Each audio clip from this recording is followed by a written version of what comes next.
तो दोस्तों अब जो है स्टार्ट इसे करेंगे। हटिए बोलो जरा पीछे को, मम्मी हटो तुम एक बार, ठीक हो।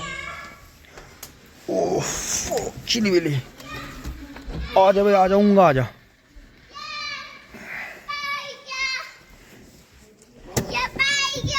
हाँ तो जी गेट खुल गया है, पीछे चल रहे हैं फटाफट।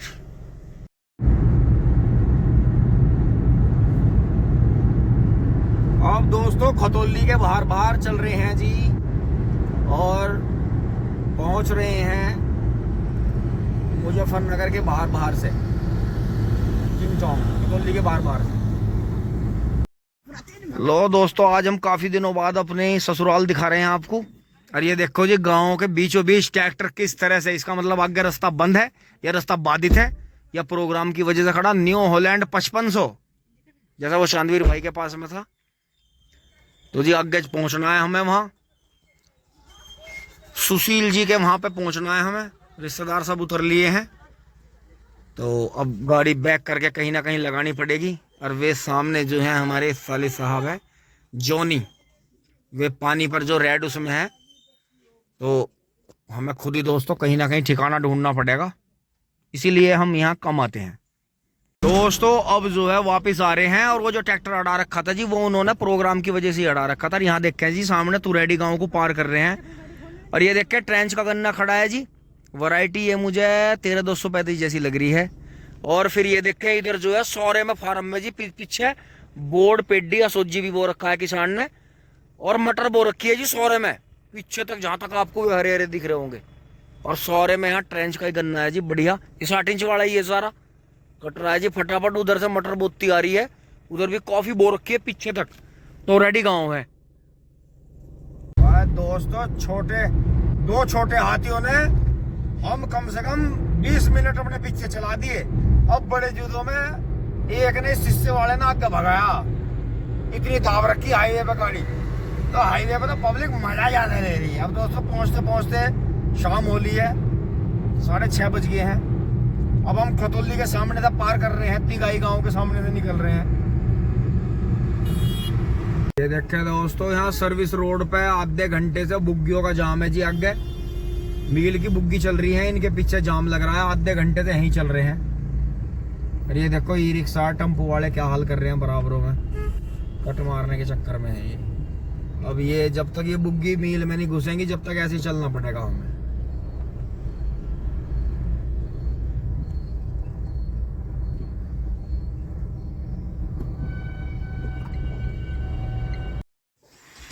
तो सभी दोस्तों को नमस्कार जी।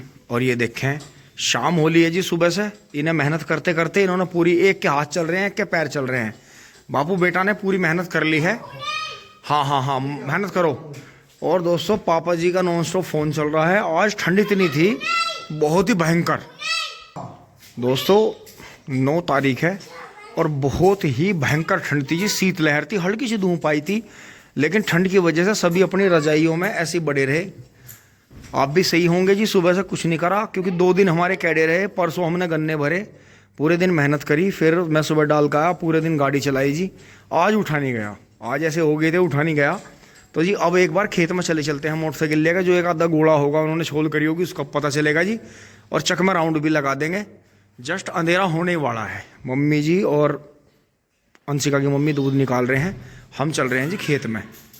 और मेरा जो मुँह है वो ऐसा हो रहा है। 2 टोपे लगा रखे हैं दोस्तों ऊपर नीचे, और इन कपड़ों के ऊपर ही मैं ये कपड़े पहन रहा हूँ। और डबल जुराब, डबल टोपे और डबल जैकेट, क्योंकि काम नहीं करते हैं तो शरीर बेकार हो जाता है। खेत में आ गए हैं जी, और मेरा अंदाज़ा बिल्कुल सही था कि जैसे मैं डबल जैकेट, डबल टोपे, डबल जुराब, डबल लोअर पहन का आया जी पजामे। इतना तकड़ा पाड़ा है जी, इतनी तकड़ी शीतलहर है। और वैसा हवा बंद हो गई और पाड़ा शुरू हो गया है। और इतना ज़्यादा पाड़ा है कि मेरा मोटरसाइकिल बंद करने को जी नहीं कर रहा। ऐसा लग रहा है कि जैसे अगर मोटरसाइकिल बंद होगी तो स्टार्ट नहीं होने की। और ये देखें जी, हाँ बहुत ही शानदार 0238 की पेडी है। और जिस तरह से ये पता चल रहा है कि शुगर मिल धीरे धीरे 0238 को मना करते जा रहे हैं, तो इससे बहुत बड़ा हंगामा शुरू होगा और किसान जो है रिजेक्ट वैरायटियों पर आ जाएंगे। इसलिए मिलों के लिए यही बढ़िया रहेगा कि शुगर मिल 0238 को अभी मना ना करें, और इसके साथ में ही जो वो वैरायटी चाहते हैं इसी में मिक्स करवा के इसके साथ में बुआते हैं, बुआई करवाते हैं। क्योंकि कोई वैरायटी 0238 को जो है मार नहीं पा रही, और आगे इसके साथ में तो चल जाएंगी, लेकिन आगे इससे बढ़िया रिजल्ट नहीं है किसी का भी। हाँ, हमें लग नहीं रहा, क्योंकि जब हमारे जैसे बाहर ज़्यादातर मतलब बाहर घूमने वाले किसानों का ये ऐसा हो रहा है, क्योंकि आपको पता ही है बारी सवेरी काम करने वाले हैं हम, बाकी टाइम में वीडियो बनाना, इधर उधर जाना, लंबा टाइम हमारा यूट्यूब चैनलों पे ही वीडियो बनाते हुए गुजर गया। लेकिन तजुर्बा काफ़ी मिला, भाइयों से मिले, कुछ बातें उन्होंने चैनल की वीडियो से अलग भी बताई, तो उसका भी फ़ायदा मिलता है जीवन में। बाकी सारी बात समझने की है। तो यही है जी कि अब आगे बढ़ते हैं, छोल में पहुंचते हैं। पहले दोस्तों पूरे चक में राउंड लगाएंगे, लाइट जला लेते हैं। लाइट जल भी रही है, वैसे थोड़ी स्लो हो रही है। तो जी अब आगे बढ़ते हैं, पूरे चक में मोटरसाइकिल घुमाते हैं, और ठंड का रिकॉर्ड है। आगे आके जी यहाँ देखें, यहाँ और भी ज़्यादा खुले में आ गए हैं, तो यहाँ और भी ज़्यादा, जैसे गांव से मैं थोड़ी दूर आया हूँ, यहाँ का और भी ज़्यादा पाला महसूस हुआ है। देखें आप, सब जगह ऐसा हो रहा है जैसे ब्लू है, पानी पानी पानी पानी पानी पानी। और दोस्तों अब आके ये लगने लगा है कि ठंड जो है अपनी बिल्कुल चरम पे है। चिल्ले कला जिसे बोलते हैं पहाड़ों में, चिल्ला चल रहा है बिल्कुल। तो जी वहाँ भी चलेंगे एक बार, उधर चक रोड पर राउंड लगाने चलते हैं, जहाँ वो परसों रात वो बिजार बोल रहा था ज़्यादा, कभी वो झुंड वहीं रुका हुआ हो। वो देखो आप सामने कितना ज़्यादा पाड़ा है। देखो लाइट जलाऊं थोड़ी सी, क्या फ़र्क पड़ता है लाइट से। तो दोस्तों लाइट लग गई कोहरे पर, पाड़े पर देखो अंधेरा हो गया, लाइट जलती है। अब लाइट बंद करूँगा, अब दिख रहा है देखो, क्योंकि जस्ट फोन के सामने भी बहुत ज़्यादा पाड़ा है, तो उसके कण जो ये चल रहे हैं यहाँ बहुत ज़्यादा, क्योंकि रात में तो बहुत ज़्यादा रहेगा, लेकिन ये ज़रूरी भी है। और इस खेत में जी 2 लाइन पूरी हो गई हैं, धीरे धीरे काम चल रहा है हमारा। तो जी अब आगे बढ़ते हैं।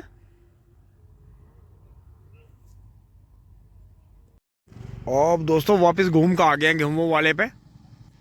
उधर गाय बिजारों का झुंड तो था नहीं, लेकिन यहाँ देखें जी आज हम जा नहीं पाए दोराड़ा। आज के दिन जो है बृहस्पतिवार में दोराड़ा बंद रहता है, दोराड़ा बाजार। तो जी बिल्कुल पाड़ा इतना भयंकर है कि बहुत ही भयंकर। लेकिन बारिश के बाद में देखो नेपियर चल पड़ा है यहाँ, और जो वो इधर बछड़ा भी खा रहा था जी, उसे भी खाने दे रहे हैं। ज़्यादा उसे कुछ कह नहीं रहे हैं, क्यों? क्योंकि दोस्तों हमारा तो रहा नहीं, कम से कम वो जंगल में है, अगर वो नेपियर खा के बचा हुआ है तो उसे बचे रहने देंगे। और ये देखें जी आपके गेहूं पानी नहीं आया है जी, और बहुत ही बैड चल रहे हैं। और दोस्तों ये जो पाले का मौसम चल रहा है, कोहरे का, पाले का, ठंड का, ये गेहूं जो है आप कमाल देखो। ठंड के मौसम की फसल है, लेकिन जो गेहूं होता है, गेहूं का तासीर ठंडा होता है। देखो ठंड के मौसम में पैदा होने वाली चीज़ गर्मियों में खाई जाती है, और गर्मियों में पैदा होने वाली चीज़ का तासीर गर्म होता है, वो सर्दियों में खाई जाती है। जो कुदरत का आप सिस्टम देखो, आप समझो इन चीज़ों को गहराई से। ये जो एटमॉस्फेयर है, ये जो धरती है, अब कोई माँ कह लो या पिता कह लो या किसी भी नाम से आप देखो, जैसे ऊपर वाले को हम बहुत नामों से याद करते हैं, तो आपको ये चीज़ गौर करनी होगी कि रात को जो ओस पड़ती है उसमें कितनी ताकत है। जंगल में रहने वाले जंगली जानवरों के लिए कोई अस्पताल नहीं है, कोई सुविधा नहीं है, कोई ऐसा कोई बंद मकान नहीं होता है। बेचारे सब जगह गिल्ला गिल्ला हो जाता है, फिर भी ये बहुत ही ज़्यादा स्ट्रोंग होते हैं। इन्हें सर्दी लगती है नहीं लगती है, गर्मी लगती है नहीं लगती है, बरसात लगती है नहीं लगती है, ये ओस के ही। और जो धरती है, जो आकाश, खुले आकाश के नीचे रहते हैं, वहाँ से इतनी ताकत इन्हें मिलती है कि जैसे कभी जो इंसान हैं वे भी जो गुफाओं में, जंगलों में, पेड़ों पे या कहीं भी घास फूस में छुप कर रहते होंगे, तो इसका मतलब मकानों में रहने से पहले, जब मकानों का कल्चर चला, झोंपड़ा पट्टियों का चला होगा या गुफाओं का कुछ समझा, तो गुफाओं में जब भी गए होंगे जब बहुत तेज बारिश आई या बहुत ज़्यादा ठंड पड़ी होगी, तभी जो है जो प्राचीन मानव रहे, जो हमारे पूर्वज रहे, वे तभी जो है उन्हें मकानों के बारे में पता चला होगा। या पेड़ के नीचे गए तो फिर बार बार पेड़ के नीचे चले गए, तेज धूप में पेड़ के नीचे चले गए। तो ये चीज़ गौर करने की है, समझने की है। देखो बहुत भाइयों को तो बहुत अटपटी लगेंगी, भाई मेरे पास आपको समझाने के लिए शब्द नहीं है। ये मेरे उन प्रेमी भाइयों के लिए शब्द हैं जो लगातार वीडियो देख रहे हैं, जुड़े हुए हैं, जिनकी सोच मेरे से मिलती जुलती है। तो मेरी बोलचाल से भी आपको लगता होगा, देखो अंदाजा हो, बातचीत से अंदाजा हो जाए इंसान का कि वो कहाँ कैसे उठा बैठा, उनने कैसे शिक्षा ली है, या कैसे माहौल में वो रहा है, या कुछ भी है। तो मेरे पे इन चीज़ों का बड़ा प्रभाव पड़ता है। पहले से ही मैं बचपन से ही मुझे नेचर से, प्रकृति से बहुत लगाव है। क्योंकि कभी जो हमारे गुरु रहे या जो हमारे किसी भी तरह से जीवन में हमारे मार्गदर्शक रहे, उनमें से एक ऐसे भी रहे, उन्होंने ये कहा था कि ये जो धरती है, वो आकाश है, वो जितना भी कुदरत का बनाया इकोसिस्टम है, तुम इसे कभी भी समझ नहीं पाओगे। ये बहुत ही कठिन है इसे समझना। और जो इसे समझ गया वो फिर इस पर बहुत आराम से रह ले। नहीं तो जिंदगी में आप खोज करते रहोगे, नुकसान उठाते रहोगे, खोज करते रहोगे, नुकसान उठाते रहोगे, बात करते रहोगे, बात बनाते रहोगे, पर आपकी कभी भी बात समझ में नहीं आनेगी। तो इससे हमें यही पता चलता है कि ये जो रात हो रही है और जो इतनी ओस पड़ रही है, ये कितनी ताकतवर चीज़ है। और ये जो गेहूं हैं, इनमें जो बारिश होगी है, और ये इतने खुशी से चल रहे हैं। देखो अब इन्होंने ब्यात करना शुरू कर दिया। जो सिंगल पेड़ था वो ओस की नमी लेकर जो बारिश हुई थी, अब ये एक पेड़ में से कई कई पेड़ निकल के चल पड़े हैं। देखो ये देखो। तो जी अब चलते हैं, यहाँ ऐसा कुछ नहीं है, और जो कुछ होगा भी तो हम कुछ कर भी नहीं सकते, क्योंकि कुदरत की ताकत है जी। ऊपर जो है चंदा मामा आ गए हैं। तो जी अब चलते हैं यहाँ से। फिट है जी सब कुछ, क्योंकि खेती बाड़ी में यही सबसे बेस्ट चीज़ होती है। ज़मीनों में, मतलब जैसे ये खेत हैं, ज़मीन में है, इन पे कभी आपको बंदूक चाहिए, चौकीदार नहीं बैठाना। देखो अगर आपका झगड़ा चल रहा तो चाहे तो आप इस पर रोज़ झगड़े कर लो, रोज़ अपने सिर फुटा लो, कदी डोला यहाँ, कदी डोला वहाँ, कदी चक्रोड की राड़, कदी नाली की राड़। देखो ये तो ख़त्म नहीं होने की, क्योंकि ये झगड़ा आपने शुरू करा है, इसे ख़त्म भी आप ही करोगे। लेकिन कुदरत की तरह जैसा खुला आकाश है, इसी तरह खुली धरती भी है। पता नहीं यहाँ कितने, जहाँ मैं खड़ा हूँ यहाँ कितने मालिक जो इसके आके रह के चले गए इस पे, लेकिन इसने कभी भी ये नहीं कहा कि तुम मेरे हो या मैं तुम्हारी हूँ। बस इसे अदलते बदलते रहे। इस पे कभी जंगल उगे होंगे, फिर जंगल कट के फिर खेत बन गए, अब खेत कट के फसल बुतती है, फिर फसल के बाद में फिर यहाँ कॉलोनी कटने के आसार हो रहे, चारों में कॉलोनी कटती जा रही। लेकिन ये भी पक्की बात है, ध्यान रखना, ये भी पक्की बात है कि उन कॉलोनियों के बाद भी जंगल ही होंगे। क्योंकि ये बात मैं इतने दावे के साथ इसलिए कह रहा हूं, क्योंकि जिन भी देशों में जंगलों में, पहाड़ों में खोज होती है, वहाँ मकानों के खंडर मिले हैं, कोठियों के खंडर मिले हैं, महलों के खंडर मिले हैं, मंदिरों के और जो पुराने जो पूजनीय स्थल रहे उनके खंडर मिले हैं। उनके बीच में दोबारा से जंगल पैदा हो गए, बड़े बड़े पेड़ पैदा हो गए, और इस कदर से उनका रूप बदल गया कि वे जंगल ही लगते हैं दूर से देखने में। लेकिन जब उनके पास जाते हैं तो देखते हैं कि यहाँ जो है कोई मानव सभ्यता रही है, जिसने कभी यहाँ जंगल साफ करके ये सब बनाए थे, और फिर प्रकृति ने उस सब को जो है अपने गोद में दोबारा से ले लिया, समेट लिया। क्योंकि आप इस प्रकृति को कितना भी बिगाड़ लो, ये आपको माफ़ कर देती है।